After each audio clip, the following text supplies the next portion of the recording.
അരുവിപ്പുറം ശിവപ്രതിഷ്ഠയ്ക്ക് ഏതാനും വർഷങ്ങൾക്കിപ്പുറം വെള്ളക്കാളകൾ വലിക്കുന്ന വില്ലുവണ്ടിയെ തലപ്പാവണിഞ്ഞ ഒരാൾ ഉരുക്കുപോൽ ഉറച്ചു തെളിച്ചു. ജാതിശാസനകളെ ചവിട്ടിഞ്ഞെരിച്ച് കാളിയുടെ കാളക്കുട്ടികൾ ചരിത്രത്തിലേക്ക് നടന്നു.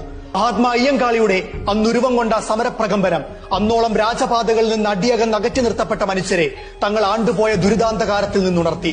അയ്യന്റെ ആ യാത്ര തിരുവിതാംകൂർ രാജാവ് എല്ലാവർക്കും പൊതുനിരത്തിലൂടെ സഞ്ചാര സ്വാതന്ത്ര്യം അനുവദിച്ച് ഉത്തരവിറക്കും വരെ തുടർന്നു. ഊരൂട്ടമ്പലത്തെ ഒരു വിദ്യാലയം ജാതിഭ്രാന്തന്മാർ ചുട്ടുകരിച്ചത് പഞ്ചമി എന്ന പുലയ പെൺകുട്ടിയെ അയ്യങ്കാളി അവിടെ പഠിപ്പിക്കാൻ കൊണ്ടിരുത്തി എന്ന കാരണത്താലാണ്. ഞങ്ങളുടെ കുഞ്ഞുങ്ങളെ പഠിക്കാൻ അനുവദിച്ചില്ലെങ്കിൽ നിങ്ങളുടെ പാഠം കൊയ്യില്ലെന്ന അയ്യന്റെ സമരപ്രഖ്യാപനം കേരളം കണ്ട ആദ്യത്തെ പണിമുടക്കായി. 1.5 വർഷം തിരുവിതാംകൂറിലെ പാടങ്ങൾ തരിച്ചു കിടന്നു. ഒട്ടിയ വയറും ഉജ്ജ്വല സ്വപ്നങ്ങളുമായി 1.5 വർഷം കാണായ പാടത്തെല്ലാം മുട്ടിപ്പുല്ല് കുരുത്തു. സമരത്തിനൊടുവിൽ അയ്യങ്കാളിയുമായി ഉണ്ടാക്കിയ ഉടമ്പടിയിലൂടെ വിദ്യാഭ്യാസ വിളംബരം സ്വാർത്ഥകമായി.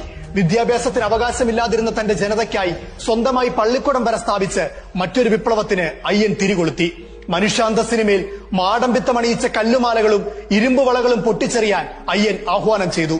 കൊല്ലം പീരങ്കി മൈതാനത്ത് അയ്യങ്കാളിയുടെ നേതൃത്വത്തിൽ നടന്ന ആ സ്ത്രീ മുന്നേറ്റം സവർണ ആണധികാരത്തിന്റെ ഗിരിശൃംഗങ്ങളെ അടിച്ചു തകർത്തു.